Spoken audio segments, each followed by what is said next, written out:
Namaste, my dear friends. So, I'm starting to put on some live chats like this, and please bear with me because I'm a little bit new doing this, so sometimes there might be noise or something or some technical things. So, anyways, so today I wanted to chat about a question, which is Tantra. Is it a way of indulgence? Is it an excuse to just indulge in sex? Or is there something deeper to it? So, my feeling is that Tantra invites you to be natural, and that is a tricky statement in itself, because most of humanity on earth, we cannot say they are natural. When we ask someone, Tantra is inviting you to be natural, then the first thought in the mind comes, okay, then where is the limit? I want to eat as much food as I want. My natural desire is to just go crazy. I don't stop myself. I just binge on chocolate cakes and vanilla ice cream and sex all day long, and then I will, it's just go crazy. So that is just a sign that the person is not natural in the moment. So how do we understand, where do we get the inspiration of what is natural, what is not natural? So for that we have to look at nature. We have to look at the animals, look at deers, tigers, elephants, and all these animals. They are so in tune with the body and with their own nature that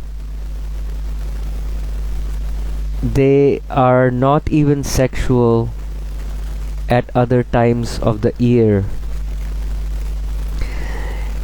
For the mammals and animals, there is a certain part of the year when certain month, maybe it's few days or a week or few weeks, for that particular animal, that the animal comes into heat, and that's the time for sexuality, for sex.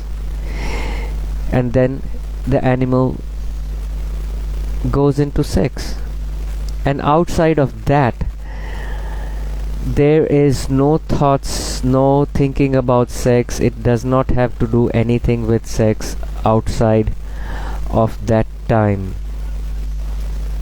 And another amazing example of what natural means is, and this is really relatable, I will be using really examples which we can relate in day-to-day life. And one example can be, you have seen animals who are in the wild, not in the zoo. If you see Discovery Channel or channels like this, they show animals in the wild. The lion will eat however it wants to eat, the amount it wants to eat, and then it is done. And the people, the safari people, or the travel guides who know the behavior, or the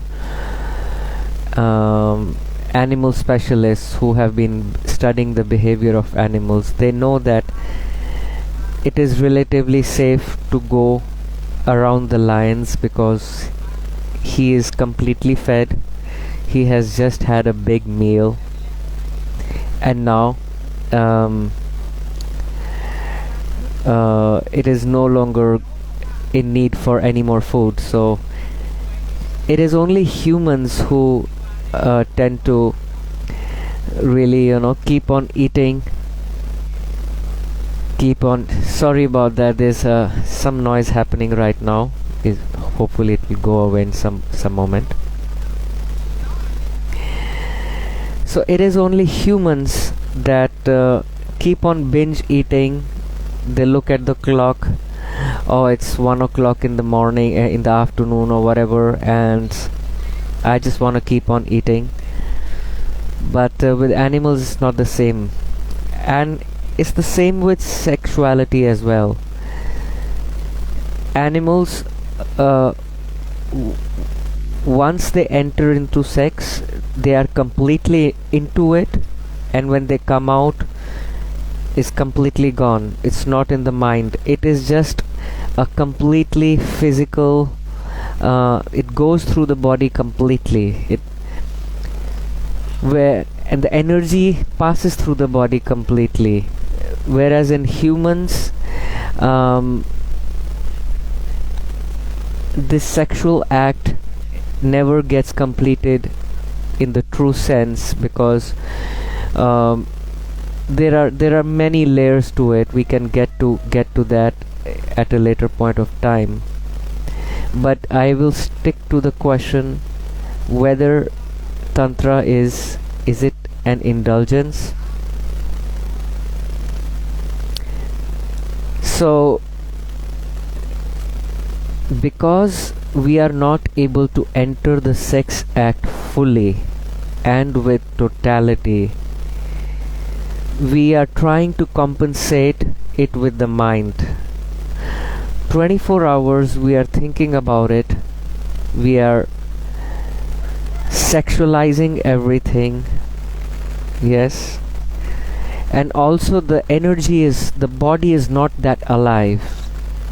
Natural humans or animals are really alive. The body is vibrant, and the energy is just passes through the body, and it is complete. And there is, the thoughts don't stay here. There's nothing happening here that, the thought that okay. And that's why after each sexual connection with the partner or self-pleasuring in humans, people still feel that it's not quite complete, and it's, they still are not able to relax deeply after it, and it's not as if, okay, the thing still keeps on happening in the mind in the coming days. So yes, that's the reason. That is why we keep on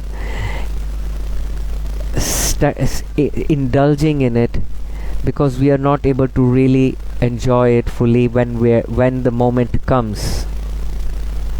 You cannot. And in the same example, real nutritious food is filling.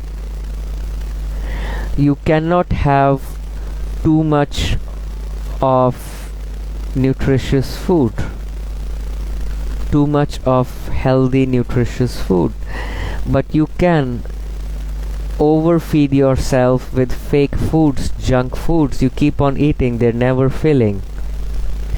The body is looking for nutrition. You will keep on feeling hungry. You will keep on eating,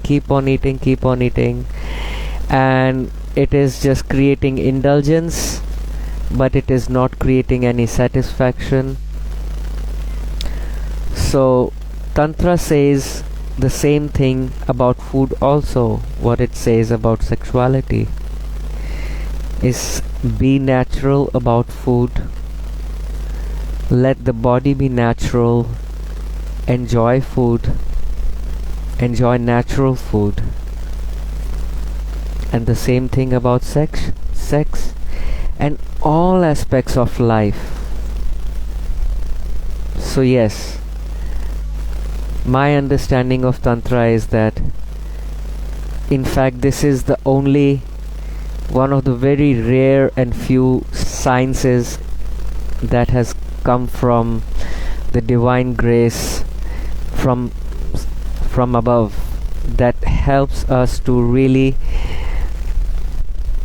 transcend this sexual energy and move beyond. And not only that, by experiencing this in a very conscious and aware manner, and not by cutting it, not repressing it, not punishing ourselves, because anything that is cut, that is repressed, it stays inside the mind or the body. We don't get mature by it. Experiences which are not complete, somehow they got left incomplete because we felt we did not want to completely go into it. And I would like to say one more thing. And why would we not want to go into it? We think about sex all the time. Why, when the situation happens, why would we not go completely into it? That's an interesting question, isn't it? Why does indulgence happen? We think we are going to indulge, we're going to just go crazy and have sex all the time. But when the moment comes, we don't really go deep into it. The reason is the guilt. The guilt and the shame that has been trained into our subconscious mind from very little child, when we were very little. From the moment we are born, our mothers, our parents especially, they stop us. We are playing with our body, we are so happy, we are sucking our thumb, look like a small child, looking at our hands, and we feel so amazing touching our body. We suck our thumb of our hand, we suck the thumb of our feet, and we play with everything. For a child there is no difference. The whole body is wonderful. But the society has trained our parents and everything, and they repeat the program and they scold the child. No touching. What? Son, you just pull up your pants. Don't play with yourself. Don't touch your genitals. Pull up your pants. This is not good. No touching. This is bad. No, this is dirty. Things like these kind of words, they were spoken to us very early in our childhood, in our fundamental development years. And not only this keeps on going. I'm talking about literally starting from, the years 3, 4, 5, when you start to understand some words and the parents say no, the child can start to understand no around these years, and later on 7 and 8 and above, and and the stage comes when you are interested in playing with other kids, and still the parents and the society says no, don't touch each other, keep your clothes on, no playing around, don't be naked. The children feels natural. We have to force the children to put on clothes. And that's and the reasons we tell the children, of course I understand, we live in a society that is expected that you are not going to be walking naked on the road. There is a whole reason behind it separately, but how we make the children wear the clothes is this is bad, naked is not good. No, it's not good. Oh, this is so beautiful clothes, this looks much better with the clothes. Yeah, no, don't go around naked. So, and the same thing about sexuality. Almost all the religions of the world tell us that sex takes us into the hell.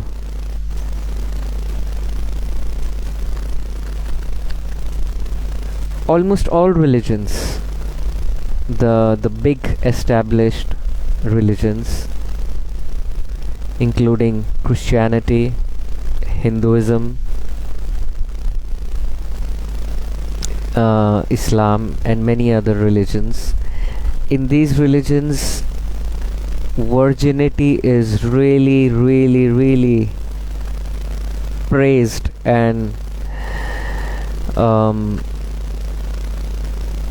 there is this concept that, sex takes you into sin. Sex is sin. That is very all across many religions, including Hinduism as well.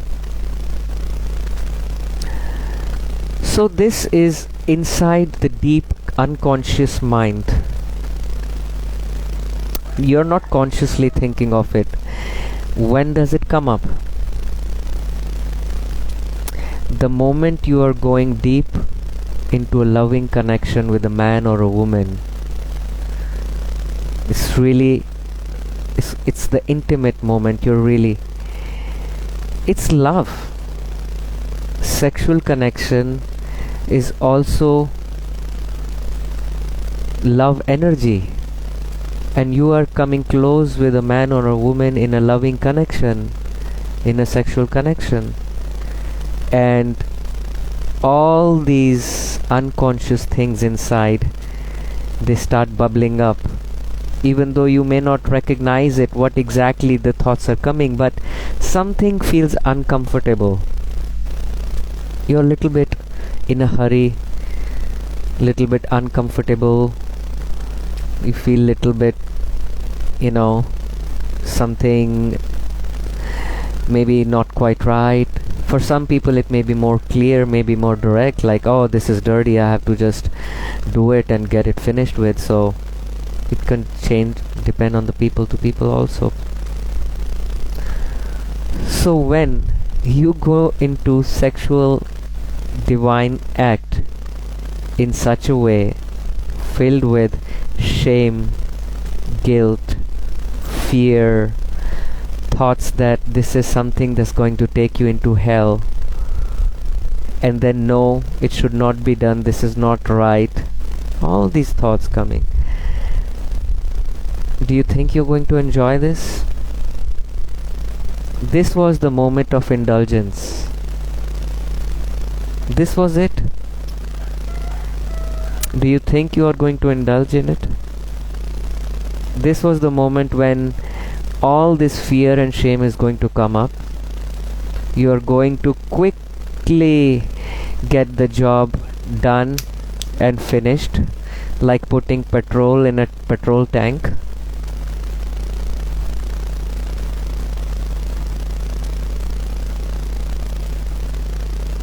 So the old story will repeat again and again. You will not enjoy this experience. There will not be totality. There will not be completion. And the energy will not have the sexual energy which was in the body sitting to be expressed and really expressed and manifested completely. Will just only a tiny part of it will get activated, and the remaining will just keep on going around in the body, and you will have like a minor ejaculation or a little bit of an experience, but it wouldn't be a life-changing experience. And then again in the mind, again So the mind will think, okay, I've had this experience like 500 times or whatever. Basically, it doesn't make a difference. This is creating indulgence. I will keep on repeating this. It does not make a difference. So why not just, restrict myself, stop this indulgence, stop this hankering for sex. I think instead of wasting my energy every time into sexual act and not getting anything in return other than feeling there was so much expectation but nothing really comes out of it, other than some awkwardness on this or that. So the point you already would have got. The point is that it's not about, of course you're going to keep on hankering and indulging again and again if every time you don't experience the thing, then it's basically like not going through with it. It's like I would like to say an example. Let's say someone is hungry and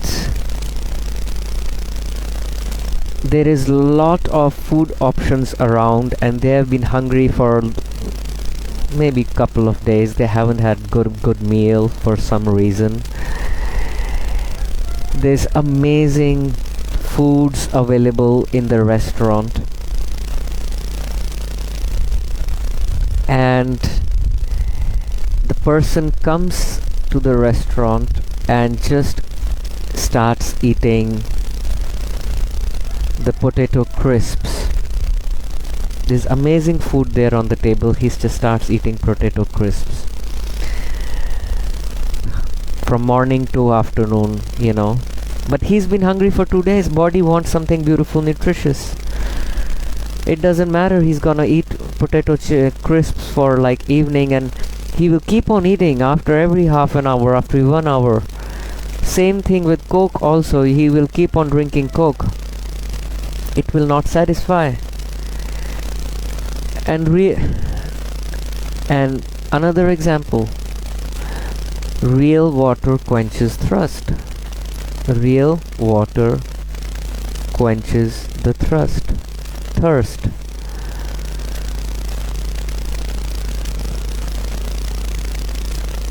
So my friends, thank you for, if you have been listening to me all this time, you have come here. I am so grateful to you for spending time with me. I hope you got something out of this chat with me, this chat with Hansraj, and my intention is to at least share one discussion like this every week.